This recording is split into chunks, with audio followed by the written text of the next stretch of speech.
testimony ko yung isang product.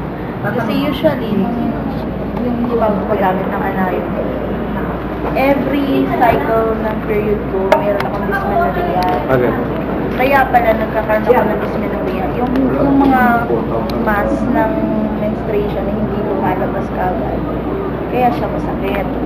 Dati pag lumalabas, konti-konti lang. Tapos may nakikita ko mga mass na lumalabas, maliliit lang. Pero nung unang yung day 1 ng paggamit ko ng anayon, wala yung dysmenorrhea na nararamdaman ko sakit. The night na nandun ako sa hospital nung binabantayan yung asawa ko, gulat ako, para akong nakunan. Na parang may lumabas, parang parang buga na gano'n. Meron ako. Lumabas ka dahil sa kasi yung, gano'n. diba, maghapon ako nasa hospital, nagbabantay ako sa kanya.